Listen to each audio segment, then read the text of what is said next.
क्या आपने कभी सोचा है कि जब आप पूरी तरह टूट जाते हैं और मदद के लिए पुकारते हैं तो असल में आपकी पुकार कौन सुनता है?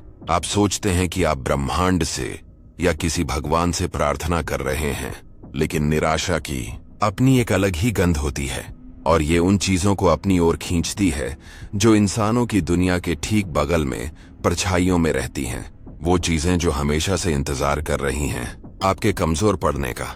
आज की कहानी एक ऐसे ही आदमी की है। उसने सिर्फ दया मांगी थी, लेकिन उसे जो मिला वो एक चमत्कार और एक श्राप दोनों था। और इस कहानी के अंत तक आप फिर कभी किसी लाचार अजनबी को उसी नजर से नहीं देख पाएंगे। आप समझ जाएंगे कि सबसे बड़ा तोहफा और सबसे बड़ा खतरा अक्सर एक ही हाथ से दिया जाता है, बन जाती है। ग्राहकों के सामने डांट पड़ना, फुसफुसाहटें सुनना जो वो सोचता है कि वो नहीं सुन सकता, ये सब उसके अंदर की दुनिया में एक जहर की तरह घुल रहा है। उसकी धारणा ये बन चुकी है कि वो काफी नहीं है। ये एक ऐसा स्टेट है जिसमें वो खुद को फंसा हुआ महसूस करता है। एक ऐसा चयन जो उसने नहीं किया, पर उसे जीने के लिए मजबूर किया गया है। और गहराई में उतरे। सोचो उस पल के बारे में जब दरवाजा बंद हो जाता है और एंड्रयू अकेला रह जाता है। डांट के शब्द हवा में अब भी गूंज रहे होते हैं। वो अपनी उंगलियों को देखता है, नहीं, महसूस करता है। वही उंगलियां जो दूसरों को आराम देती हैं, आज कांप रही हैं। यही उसका ऑपरेटिव पावर है या उसकी कमी। वो अपनी कल्पना में एक दूसरी जिंदगी देखता है, एक ऐसी जगह जहां उसकी कला की सराहना होती है, जहां उसकी विकलांगता कोई मायने नहीं रखती। एक ऐसी अवस्था जहां वो सिर्फ एक अंधा मसाजर नहीं बल्कि एक हीलर है। तुम पहले से ही वो हो, एक धीमी आवाज उसके अंदर कहीं कहती है, लेकिन बाहर की दुनिया का शोर उस आवाज को दबा देता है। उसका विश्वास टूट चुका है। वो एक ऐसी हकीकत को मान चुका है जहां वो हमेशा कम रहेगा। और जब आप किसी चीज को सच मान लेते हैं तो वो आपकी हकीकत बन जाती है। यही तो चाबी है ना? एहसास। और इस वक्त एंड्रयू सिर्फ लाचारी महसूस कर रहा है। ये कोई एक दिन की कहानी नहीं है, ये एक चक्र है। हर सुबह एक नई उम्मीद के साथ शुरू होती है। शायद आज का दिन अलग होगा, शायद आज कोई उसकी कला को उसके अंधेपन से परे देखेगा, शायद आज सर लुइगी मुस्कुराएगा। लेकिन धारणाएं इतनी आसानी से नहीं बदलती। दोपहर तक वही निराशा का एहसास लौट आता है। एक ग्राहक की शिकायत, एक और ताना, एक और याद दिलाया जाना कि वो अलग है। ये सब उसके अंदरूनी संसार को धीरे धीरे खत्म कर रहा है। वो एक ऐसी अवस्था में जी रहा है जिसे उसने चुना नहीं है, लेकिन जिससे वो बाहर निकलना भी नहीं जानता। उसका आत्मविश्वास एक धागे से लटका है जो किसी भी पल टूट सकता है। वो अपने दोस्तों से, खासकर अपनी सबसे अच्छी दोस्त सूजन से इस बारे में बात करने की कोशिश करता है, लेकिन शब्दों में उस रोज के अपमान और घुटन को कैसे बयां करे? वो कैसे समझाए कि उसके लिए उसका काम सिर्फ एक नौकरी नहीं बल्कि उसकी पहचान का एक हिस्सा है जिसे लगातार नकारा जा रहा है। और यही वो बिंदु है जहां सब कुछ बदल जाता है। जब आप पूरी तरह से टूट जाते हैं, जब आपकी मौजूदा हकीकत असहनीय हो जाती है, तो आप अनजाने में एक नई हकीकत का चुनाव करते हैं। आपका अंदरूनी संसार बाहर की दुनिया को बदलने की ताकत रखता है। एंड्रयू ये नहीं जानता था, वो बस अपनी निराशा में डूबा हुआ था, उस एहसास में कि वो शक्तिहीन है। वो नहीं जानता था कि उसकी ये गहरी सच्ची भावना ब्रह्मांड को एक संकेत भेज रही थी, एक पुकार। और कोई या कुछ सुन रहा था। वो उस शाम काम के बाद अपनी दोस्त सूजन का इंतजार कर रहा था, हर दिन की तरह थका हुआ और हारा हुआ। उसे इस बात का जरा भी अंदाजा नहीं था कि उसकी जिंदगी हमेशा के लिए बदलने वाली है। एक छोटी सी मुलाकात, एक अजनबी का दिया हुआ तोहफा और एक ऐसा रहस्य जो उसकी कल्पना से भी परे था। क्योंकि जब आप कुछ बदलने के लिए तैयार होते हैं तो दुनिया आपकी मदद करने के लिए अजीब तरीके खोज ही लेती है। सड़क के किनारे का शोर एंड्रयू के लिए एक संगीत की तरह था। गाड़ियों का गुजरना, लोगों की बातें, ये सब उसकी दुनिया के हिस्से थे। वो सूजन का इंतजार कर रहा था, अपने ख्यालों में खोया हुआ। तभी एक नई आवाज ने उसके संगीत को तोड़ा। एक बहुत ही धीमी, कांपती हुई आवाज। बेटा, एंड्रयू ने अपनी जगह से हिलना नहीं चाहा। उसने सोचा कोई भिखारी होगा, शहर में ये आम बात थी। लेकिन फिर उसे एक गंध आई, बारिश में भीगी हुई मिट्टी और पुराने कपड़ों की गंध। ये गंध किसी की गरीबी की नहीं बल्कि एक लंबी थकी हुई जिंदगी की कहानी कह रही थी। उसने महसूस किया कि कोई उसके बहुत करीब खड़ा है, कोई जिसकी मौजूदगी में एक अजीब सी शांति थी, एक ठहराव जो शहर के शोर से बिल्कुल अलग था। ये एक ऐसी ऊर्जा थी जिसे एंड्रयू ने पहले कभी महसूस नहीं किया था, एक ऐसी चेतना जो शांत और गहरी थी। उसने अपनी जेब में हाथ डाला। दिन भर की कमाई के कुछ मुड़े तुड़े नोट। सर लुइगी की डांट के बाद इन नोटों की कीमत और भी ज्यादा लग रही थी। ये उसकी मेहनत का सबूत थे, उसके अपमान का मुआवजा। एक पल के लिए उसके मन में आया कि वो मना कर दे। क्यों दे? दुनिया ने उसे क्या दिया है? ये एक धारणा थी जो उसके मन में घर कर गई थी। लेकिन फिर उसने उस औरत की खामोशी को महसूस किया, उसकी सांसों की धीमी लय, और उस एक पल में एंड्रयू ने एक अलग चुनाव किया। उसने अपनी लाचारी के पार देखा और उसे उस औरत में अपनी ही परछाई नजर आई। दोनों ही दुनिया के हाशिए पर थे। उसने अपनी जेब से पैसे निकाले, उन्हें आधा किया और बिना कुछ सोचे अपना हाथ आगे बढ़ा दिया। ये सिर्फ एक दान नहीं था, ये एक जुड़ाव था, एक मौन स्वीकृति की मैं तुम्हें समझता हूं। ये उसका ऑपरेटिव पावर था जिसे वो पहली बार जानबूझकर इस्तेमाल कर रहा था, किसी और के लिए। बूढ़ी औरत, जिसका नाम बाद में एंड्रयू को अलिंग अगदा पता चला, ने पैसे नहीं लिए। बजाय इसके उसके ठंडे झुर्रियों वाले हाथ ने एंड्रयू की कलाई पकड़ ली। उसकी पकड़ में एक अनपेक्षित ताकत थी। तुम एक अच्छी आत्मा हो, उसने फुसफुसाते हुए कहा। उसकी आवाज में एक अजीब सी खनक थी, जैसे वो एंड्रयू के अंदर की दुनिया को देख सकती हो। तुम्हारे हाथ जादू कर सकते हैं। फिर उसने एंड्रयू के हाथ में एक छोटी सी ठंडी बोतल रख दी। वो कांच की थी और उसके अंदर कोई तरल पदार्थ हिल रहा था। ये तुम्हारे लिए है, अलिंग अगदा ने कहा। इसे अपने काम के लिए नहीं, अपने लिए इस्तेमाल करना। और इससे पहले कि एंड्रयू कुछ पूछ पाता, वो जा चुकी थी। उसके जाने का एहसास वैसा ही था जैसे वो आई थी, अचानक और रहस्यमयी। एंड्रयू के हाथ में बस वो बोतल रह गई थी, एक सवाल की तरह। तभी सूजन आ गई। उसकी बातों की चहक ने उस अजीब से पल को तोड़ दिया। किससे बात कर रहे थे? उसने पूछा। एंड्रयू ने उसे पूरी कहानी बताई। सूजन, जो हमेशा से ही ज्यादा व्यावहारिक थी, ने बोतल को शक की निगाह से देखा। किसी अजनबी से कुछ भी ले लेते हो तुम, उसने प्यार से डांटते हुए कहा। उन्होंने बोतल को खोला और एक अजीब सी तेज गंध ने उन्हें घेर लिया। वो किसी जड़ी बूटी या फूल जैसी नहीं थी, वो सड़ती हुई पत्तियों और गीली लकड़ी जैसी थी, थोड़ी तीखी, थोड़ी असहज। सूजन ने अपनी नाक सिकोड़ ली। फेंक दो इसे एंड्रयू, ये जरूर कोई मजाक है। एंड्रयू का दिल थोड़ा बैठ गया। शायद सूजन सही थी। वो जादुई पल, वो जुड़ाव, शायद सब उसकी कल्पना थी।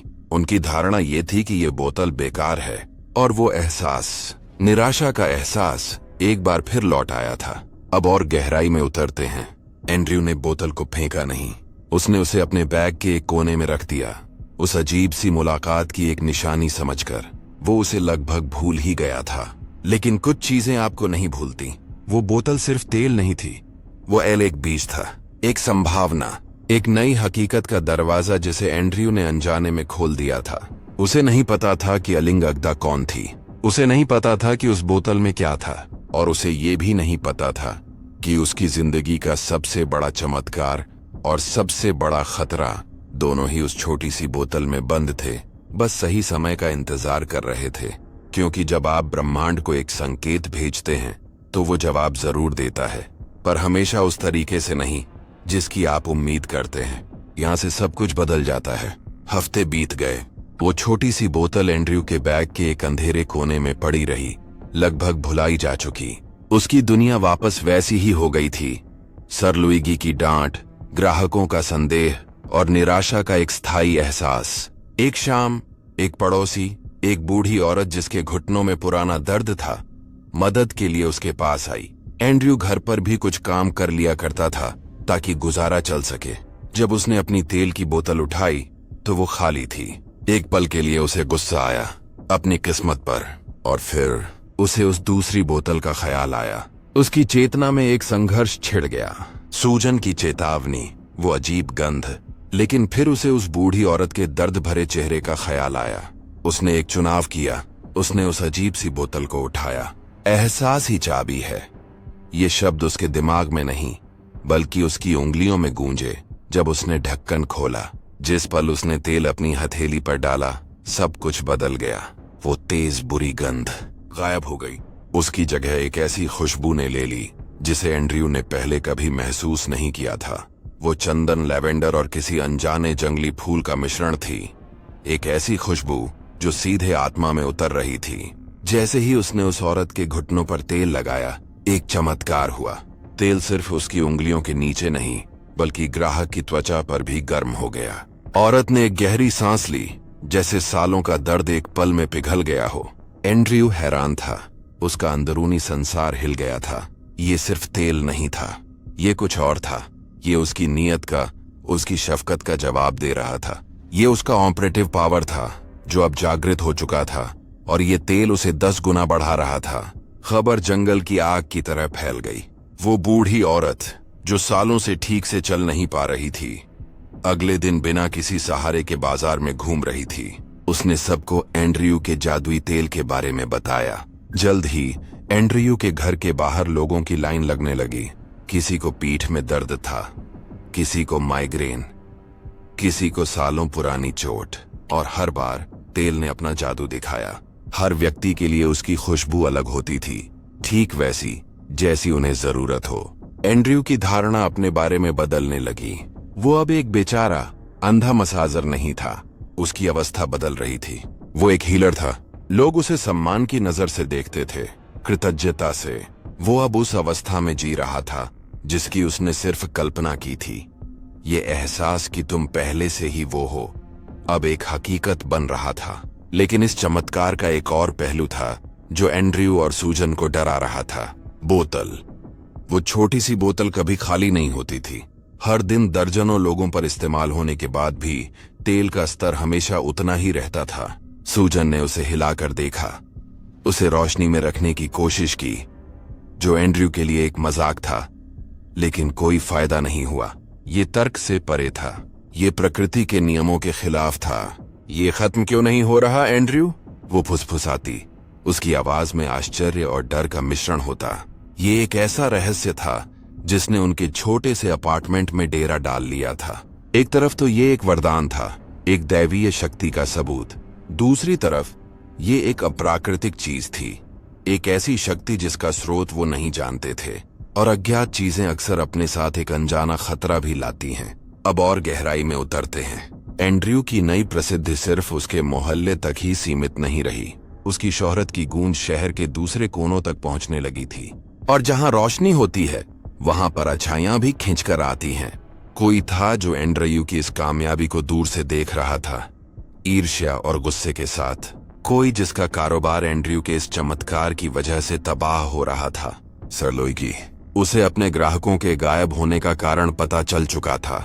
वो समझ गया था कि एंड्रयू ने सिर्फ उसके ग्राहक नहीं चुराए थे, उसने कोई ऐसा राज खोज लिया था जो बहुत ज्यादा शक्तिशाली और खतरनाक था। और सर लुइगी उस राज को किसी भी कीमत पर हासिल करना चाहता था। एंड्रयू ने अपनी अंदर की दुनिया को बदला था और बाहर की दुनिया भी बदल गई थी। लेकिन उसने एक ऐसे शिकारी का ध्यान भी अपनी ओर खींच लिया था जिसकी भूख सिर्फ पैसों की नहीं थी। कल्पना करो 2 दुनियाओं की जो एक ही शहर में मौजूद हैं, पर एक दूसरे से बिल्कुल विपरीत। पहली दुनिया एंड्रयू का छोटा सा अपार्टमेंट है। यहाँ हवा में उम्मीद की खुशबू है, उस जादुई तेल की महक के साथ मिली हुई। यहाँ लोगों की धीमी फुसफुसाहटें हैं जो दर्द से राहत पाने के बाद शुक्रिया अदा कर रहे हैं।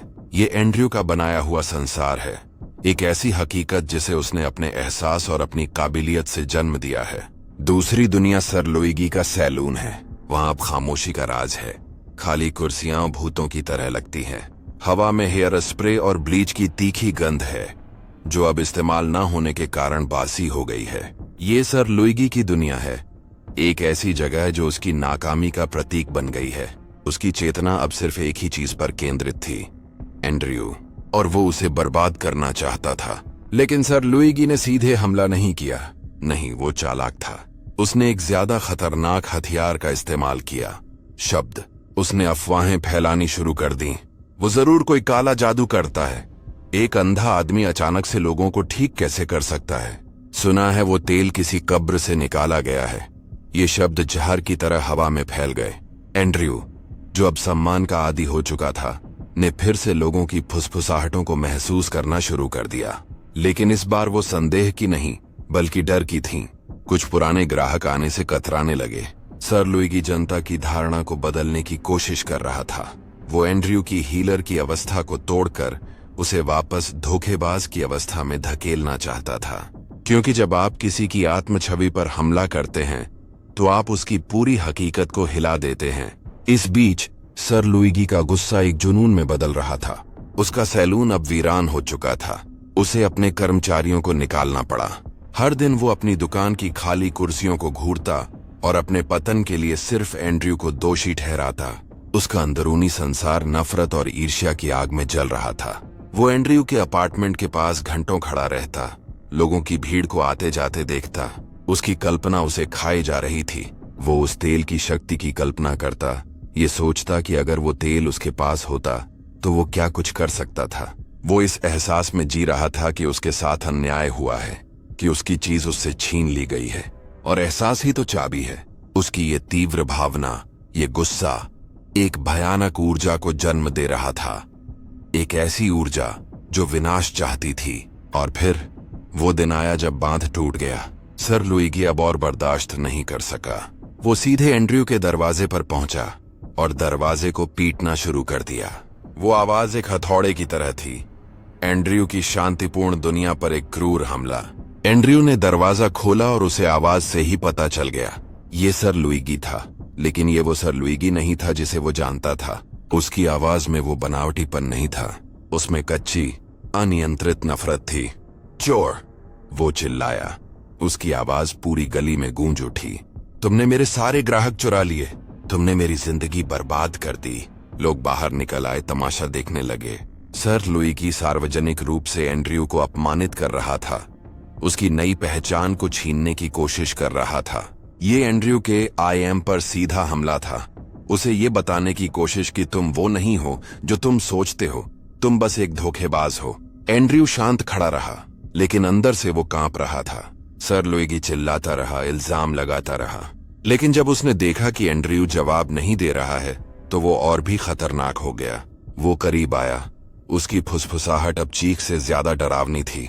मैं पता लगा कर रहूंगा कि उस तेल में क्या है, एंड्रयू, उसने कहा। मैं उसे तुमसे ले लूंगा, चाहे मुझे कुछ भी क्यों ना करना पड़े।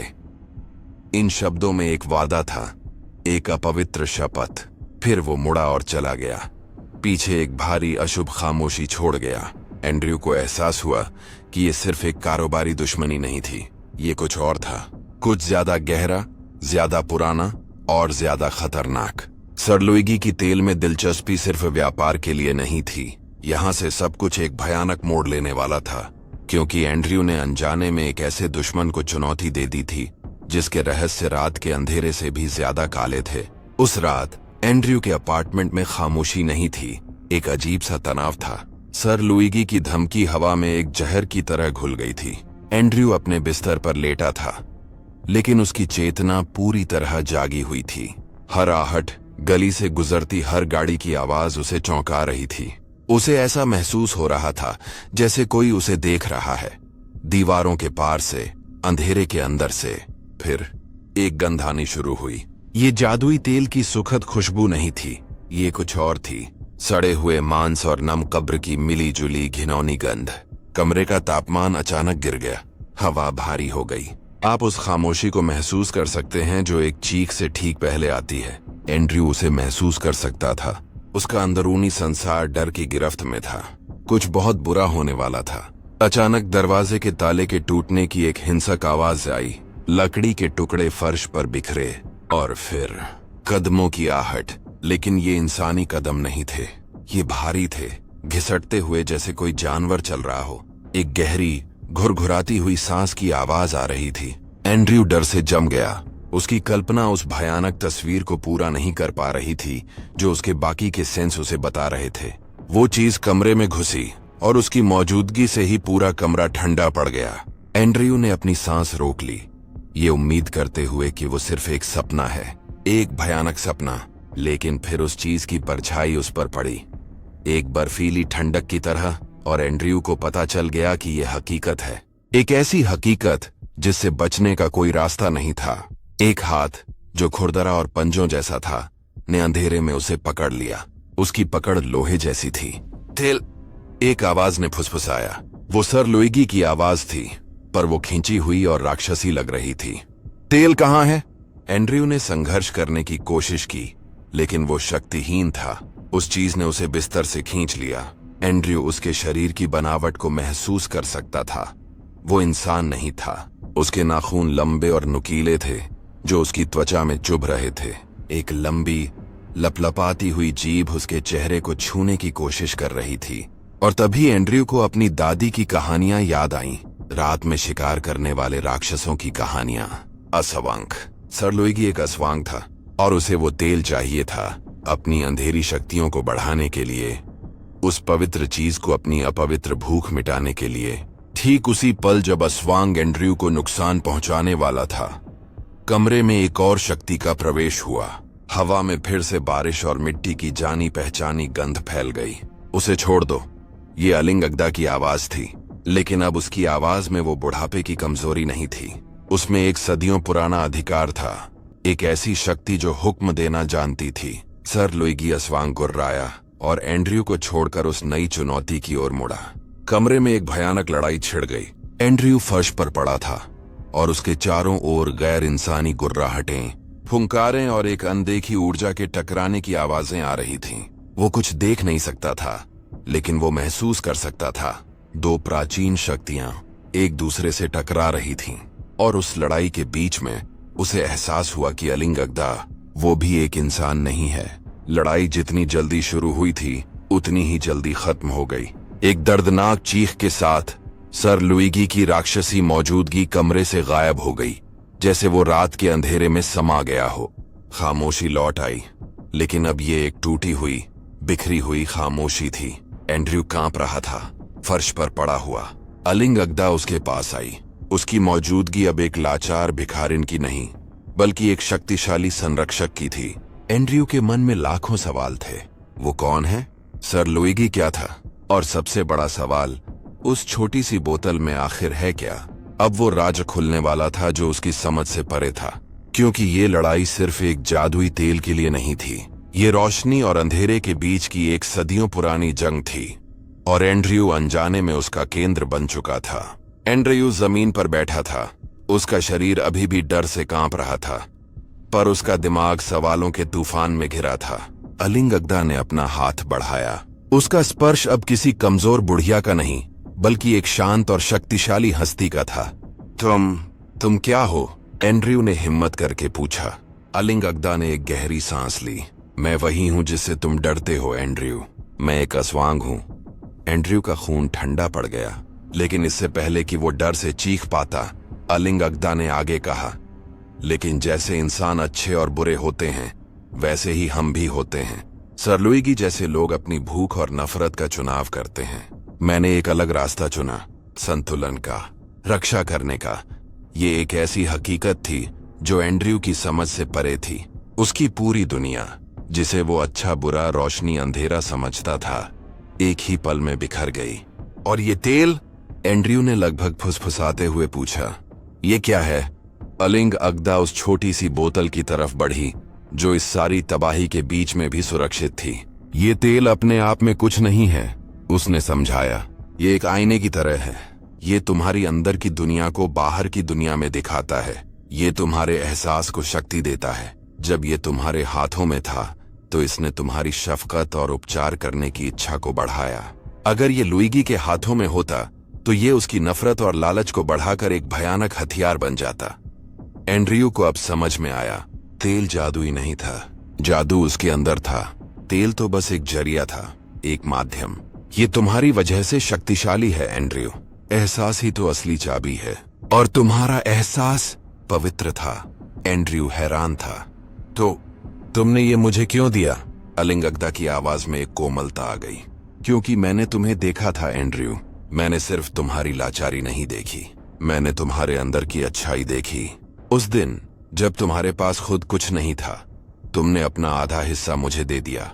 वो सिर्फ एक दान नहीं था, वो एक चुनाव था। तुमने अपनी कमी के बावजूद प्रचुरता की अवस्था से काम किया।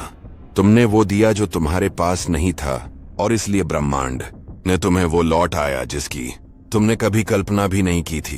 एंड्रयू को एहसास हुआ कि वो मुलाकात कोई इत्तेफाक नहीं थी, वो एक परीक्षा थी, एक अवसर, और उसने अनजाने में उसे पार कर लिया था। उसके एक छोटे से दयालु कार्य ने उसकी पूरी हकीकत को बदल दिया था। इस तेल की सबसे बड़ी शक्ति का इस्तेमाल अभी तक नहीं हुआ है, अलिंग अगदा ने कहा। उसकी आवाज में एक रहस्य था। ये हमेशा से तुम्हारे लिए ही था, सिर्फ तुम्हारे इस्तेमाल के लिए। उसने एंड्रयू को बोतल दी। पास साथ सर, अपनी आंखों पर लगाओ। एंड्रयू हिचकिचाया। डर की एक लहर उसके अंदर दौड़ी। क्या होगा? डरो मत, उसने कहा। अपनी उस हकीकत को चुनो जिसकी तुम कामना करते हो। कांपते हाथों से एंड्रयू ने अपनी उंगलियों पर थोड़ा सा तेल लिया और अपनी बंद पलकों पर लगाया। एक पल के लिए कुछ नहीं हुआ। वही ठंडा एहसास, वही जानी पहचानी खुशबू, और फिर एक रोशनी की जय झलके। अंधेरा फटा और एंड्रयू ने देखा। पहली बार सब कुछ धुंधला था, रंगों के धब्बे, आकृतियां, पर वो देख सकता था। उसने अपने सामने अलिंग अगदा की परछाई देखी। ये सिर्फ एक पल के लिए था, लेकिन उस एक पल में उसने पूरी जिंदगी देख ली। वो रोशनी उतनी ही तेजी से चली गई जितनी तेजी से आई थी। एंड्रयू वापस अपने जाने पहचाने अंधेरे में था, लेकिन अब कुछ भी पहले जैसा नहीं था। उसकी आंखों से आंसू बह रहे थे, पर ये दुख के नहीं, आश्चर्य के थे। उसने देख लिया था, ये मुमकिन था। तेल ने तुम्हारे शरीर को नहीं, तुम्हारी आत्मा को ठीक किया है, अलिंग अगदा ने समझाया।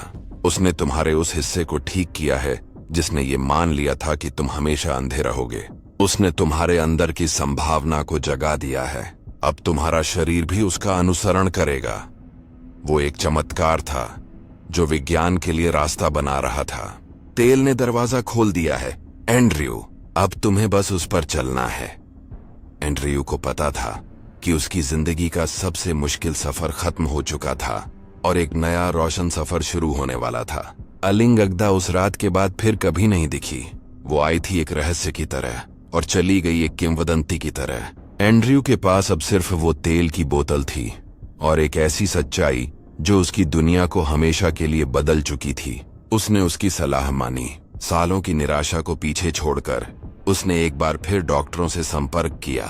उसे एक युवा सर्जन मिला जो एक नई प्रायोगिक सर्जरी करने को तैयार था। ये कोई इत्तेफाक नहीं था। एंड्रयू अब ये जानता था, उसकी चेतना बदल चुकी थी। उसने मैं ठीक हो सकता हूँ कि अवस्था को चुन लिया था और ब्रह्मांड उसके लिए रास्ते बना रहा था। जादू ने विज्ञान के लिए दरवाजा खोल दिया था। अब उसे बस उस दरवाजे से गुजरना था, अपनी आंखों से एक नई दुनिया को देखने के लिए। ऑपरेशन का दिन, अस्पताल की गंध, मशीनों की धीमी आवाज, सूजन का हाथ जो उसने कसकर पकड़ रखा था। एंड्रयू डरा हुआ नहीं था। उसके अंदर एक अजीब सी शांति थी, एक गहरा विश्वास। उसे पता था कि वो पहले ही ठीक हो चुका है। ये तो बस एक शारीरिक प्रक्रिया थी। और फिर वो पल आया जब डॉक्टर ने धीरे धीरे उसकी आंखों से पट्टियां हटाई। पहले तो सिर्फ एक तेज सफेद रोशनी थी जो चुभ रही थी, फिर धुंधले आकार, और फिर रंग। पहली बार एंड्रयू ने रंग देखे और उसने पहला चेहरा जो देखा वो सूजन का था, जिसकी आंखों से खुशी के आंसू बह रहे थे। उस पल में उसका अंदरूनी संसार और बाहरी संसार एक हो गए। वो हकीकत जिसे उसने सिर्फ महसूस किया था, अब वो उसे देख सकता था।